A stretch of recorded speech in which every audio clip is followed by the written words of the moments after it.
안녕하십니까. 알고리즘 첫 번째 시간으로 버블 정렬에 대해서 알아볼 텐데요. 숫자를 소팅하는 방법 중에 하나의 알고리즘인데 좀 기본적으로는 좀 느린 알고리즘으로 좀 알려져 있고요. 다른 것에 비해.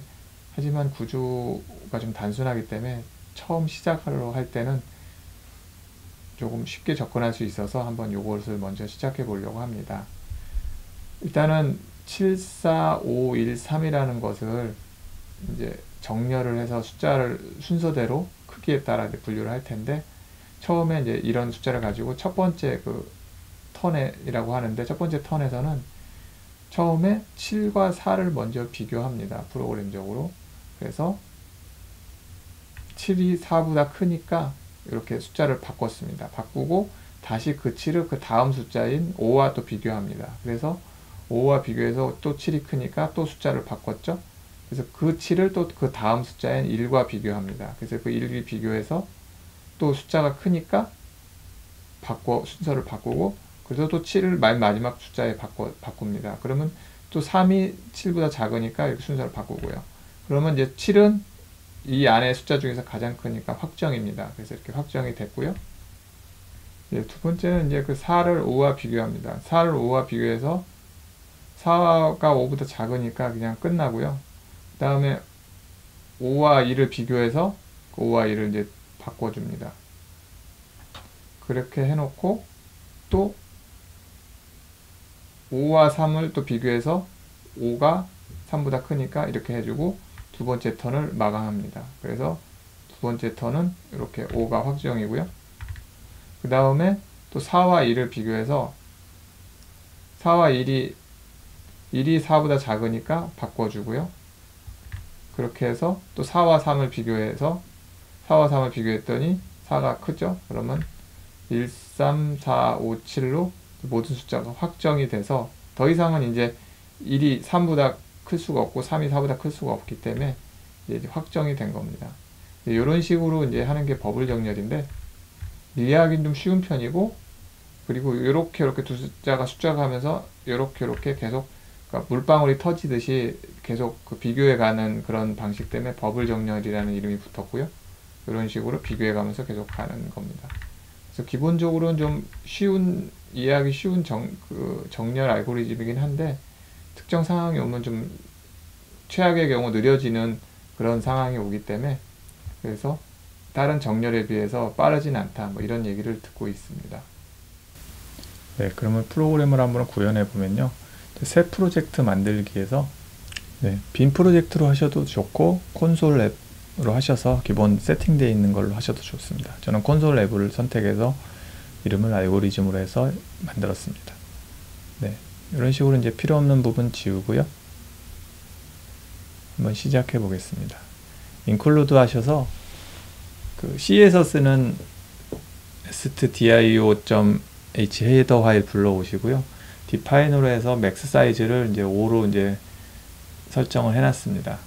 네, 지금 이 내용은 C++이긴 한데 C 문법으로 위주로 좀 하는 참고 자료를 보고 참고해서 하기 때문에 C 문법을 좀 많이 쓸 겁니다.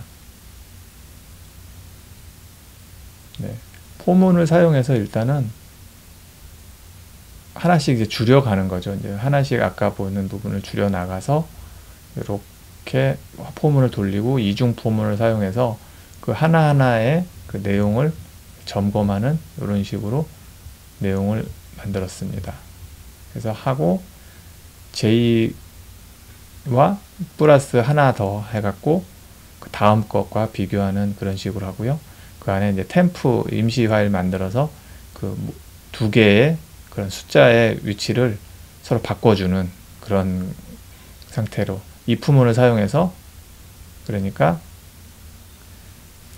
클 경우만 그 다음 숫자로 바꿔주는, 앞에 숫자가 뒤 숫자보다 클 경우 바꿔줘라, 이런 식으로 이중 포문을 사용했습니다. 그리고 int 값 설정하고요. 그 다음에 저희가 했던 그 예시 그 내용을 적어줍니다. 버블 소트를 함수를 불러오고요.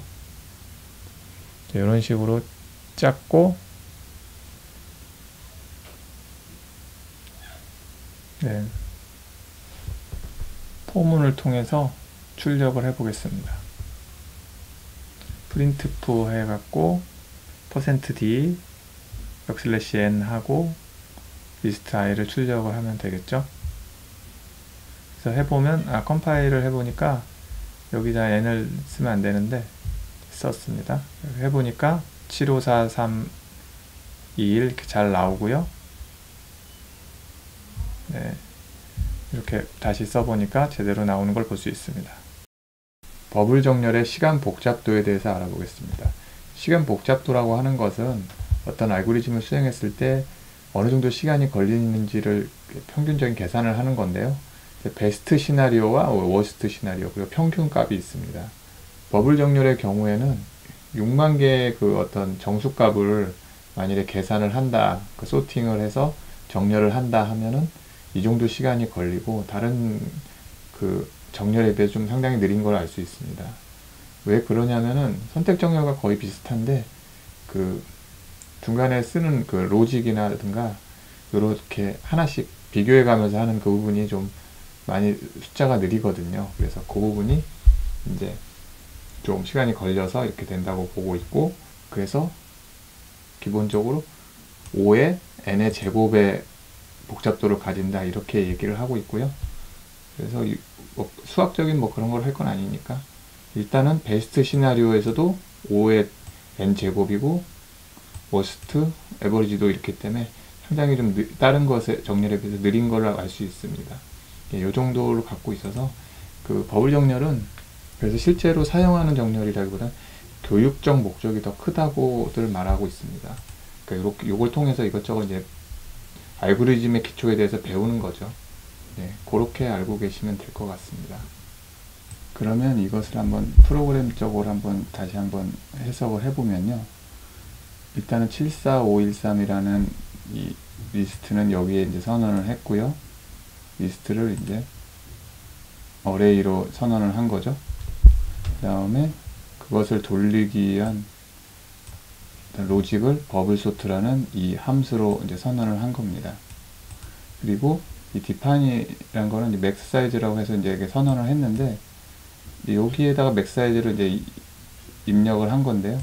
여기다 그냥 5라고 써도 되는데, 그거보다는 미리 정의를 해서 이렇게 하는 게 깔끔하기 때문에 나중에 바꾸기도 쉽고 이렇게 이제 선언을 한 것 뿐이고요. 그 다음에 세 가지 변수를 선언합니다. 그러니까 지역 변수죠. 이 안에서만 쓸 수 있는. 그래서 i와 j와 템플을 하는데, 이 폼은 큰 포문으로 이중 포문을 사용합니다. 큰 포문, 작은 포문을 사용해서. 그래서 n-1일 때 n-1이라고 하니까 5-1이니까 4죠. 4바퀴를 도는데 그게 0보다 크면 하나씩 줄여가면서 돌아라, 이제 이런 식이고요. 그러니까 이게 처음에 4를 주어주고 그 다음에 한 바퀴 돌아서 내려가겠다는 뜻이죠. 그래서 이렇게 쭉 내려가는 건 이게 4바퀴가 도는 건데, 왜 4바퀴냐면은 맨 끝에 첫 번째에서 버블 정렬은 무조건 하나는 확정을 짓기 때문에, 그러니까 5바퀴를 돌면 한 바퀴 헛바퀴가 되기 때문에 4바퀴만 도는 겁니다. 그래서 n-1이고요. 그 다음에 j에서 그 하나씩을 보면서 그 하나의 숫자를 보면서 이 숫자가 이런 식으로 끝까지 버블 정렬은 그 숫자를 추적하면서, 만약에 리스트 j가 리스트 j 플러스 1 이것과 이 다음 거가 비교해 봤을 때 작다면 이렇게 바꿔주는 거니까 템프를 이렇게 요거 하는 요게 이제 요 순서를 바꿔주는 로직입니다. 템프와 리스트가 있는데, 일단 이 숫자를 템프에 담고요. 요 지금 이제 바꾸고 싶은 숫자를 담고, 그 다음에 그거와 하나 플러스 1인 게 같은 겁니다. 같게 만들어줍니다. 리스트 J와 리스트 J 플러스, 그 다음에 그 리스트 J 플러스 1에다가 그 다음 거에다가 요걸 담습니다. 이게 임시 변수죠. 임시 변수를 이렇게 다른 주머니에 담았다가 바꿔주고, 그러니까 얘와 얘를 두 개를 똑같이 만든 다음에 그 반대편에다가 바꿔주는, 다시 입력해주는 이런 식입니다. 그래서 요거는 굉장히 많이 쓰는 로직이니까 한번 잘 보시고, 그 다음에 그렇게 한 거를 이제 실행을 했고요. 이 함수를. 그 다음에 그걸 포문을 통해서 n번, 다섯 번이겠죠? 5번을 프린트 f, 그러니까 해서 %d 에서 정수로 출력을 해주는 겁니다. 네, 그런 로직이고요. 그거를 이제 프로그램적으로 이 버블 소트를 표현한 겁니다. 네. 내용은 뭐 이렇게 크게 어렵지 않은데, 템프 요거를 프로그램 처음 시작해서 보시는 분들은 지금 복잡하다 생각하시는데, 따져보시면 간단하고요. 요거는 굉장히 많이 쓰니까 보시고, 이중폼은 또 많이 씁니다.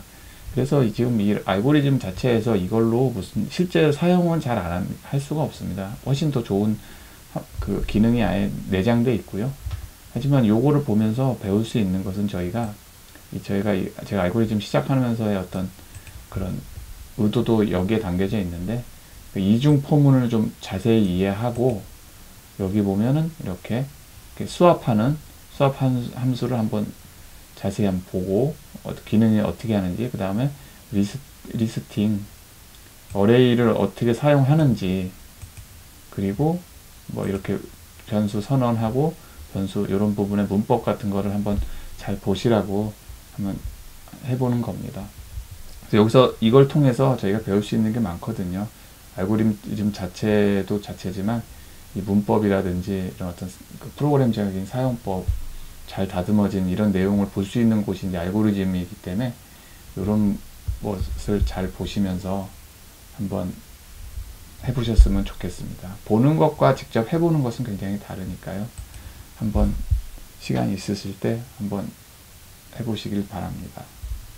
그러면 저는 다음 알고리즘에서 다시 찾아뵙겠습니다. 수고하셨습니다.